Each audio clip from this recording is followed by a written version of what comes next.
कि मैं बहुत पहले आज़ादी से 1 साल पहले माउंटबेटन के मतलब अंडर में सी गोपालाचारी जो गवर्नर थे, उनकी 1 साल की कार्यकाल की एक गवर्नमेंट बनी थी और उसमें मैंने देखा कि 7 केंद्रीय मंत्री बने थे, जिसमें एक बाबू जगजीवन राम थे।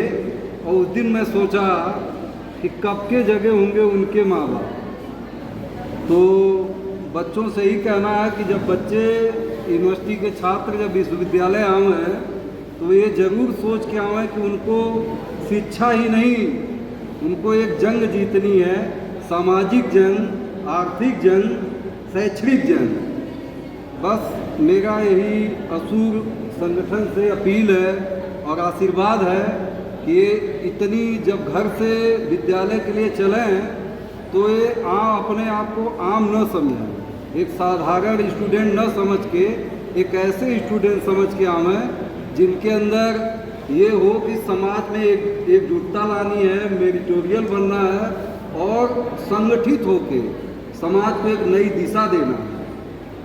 और तो मैं कोई वक्ता नहीं, किसान हूँ। और पहली बार बहुत बहुत धन्यवाद है भाई धीरेन्द्र का और इस संगठन का जो मुझे पहली बार माइक थमा दिए। धीरे धीरे तमाम है, मैं ज़मीन का काम करता हूँ और ज़मीनों का जो मतलब कुछ लोगों के पास हजारों एकड़ है, कुछ लोगों के पास घर बनाने को नहीं है, इसके लिए मैं संघर्ष करता हूँ। और तमाम ज़मींदारों को अपने PIL, अपने जनहित याचिका के माध्यम से और इलाहाबाद में जितने मैं करीब 15-16 जो है, जैसे किसी वक्ता ने कहा कि अपने बारे में बताना चाहिए, इसलिए मैं अपने बारे में बता रहा हूँ कि मैं चुपके से साइलेंट होकर समाज सेवा का एक दूसरा तरीका भी है। वो तरीका ये है कि अपनी जो क्षमता है, अपनी क्षमता के अनुसार समाज की सेवा करें। और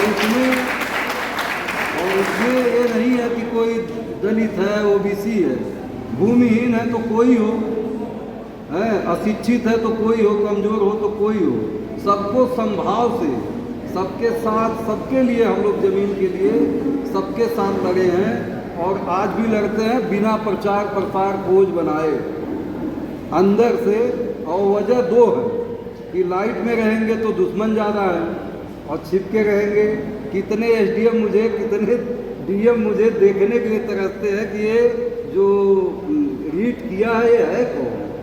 बुलाते हैं, प्रलोभन देते हैं, लेकिन फिर भी मैं छिपा देता हूँ।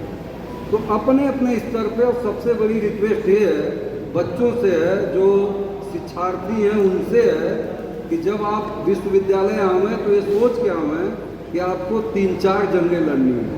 एक अपने जात की, एक अपने समाज की, एक एकजुटता की, एक मनुवादियों का जो खंड खंड खंड बटे हुए हैं उसको एक होने की, ऑर्गेनाइजेशन की। और ये भाई जितना ये प्रयास किए हैं, ये असुर संगठन बना के, मुझे बहुत ही खुशी है। और मैं अपने तहे दिल से मैं इसलिए संगठन से जुड़ा हूँ कि यहाँ कम से कम OBC SC ये एकजुट हैं। बच्चे जो विश्वविद्यालय में जाते हैं, भटकाए जाते हैं, डराए जाते हैं, इनके साथ ये खड़े होते हैं। और एक वक्ता हमारे भाई कहे कि मैं सो रहा था, ऐसा नहीं है, मैं इसके लिए भी इलाहाबाद में नहीं किया हूँ। एक बच्चे के लिए कोई रास्ता नहीं, मैं एक रास्ता पा गया हूँ कि कानून से कानून की मदद, कानून द्वारा अपने हक हिस्से की अपनी लड़ाई लड़ना। भाई धीरेन्द्र ने कहा कि लाठी डंडे भाले से और बंदूक से अब लड़ाई नहीं होनी है, अब लड़ाई होना है अपने सिद्धांतों से और जो बाबा साहब हथियार दे दिए कानून का, उस कानून से। तो उस कानून से मैं पूरे मन से जीता हूँ। 2007 से कांग्रेस ने बहुत कुछ हम लोगों को दिया और बहुत कुछ लिया, लेकिन कुछ चीज़ें ऐसी दी जिसको हम हथियार बना सकते हैं और बनाते भी हैं, जैसे right to education, right to information, right to food. बस इन्हीं राइटों का इम्प्लीमेशन ही अगर हो जाए तो भी समाज में बहुत कुछ अच्छा हो सकता है, भला हो सकता है। फिर से अपने असुर भाइयों को साधुवाद, और मेरी जहाँ जहाँ जिस रूप में मदद होगी मैं हमेशा तैयार रहूँगा। जय भीम, जय भारत।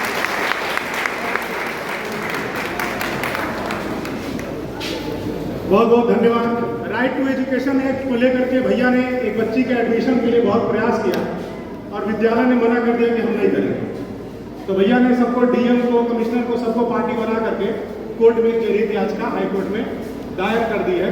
जल्दी उस पर जवाब आ जाएगा।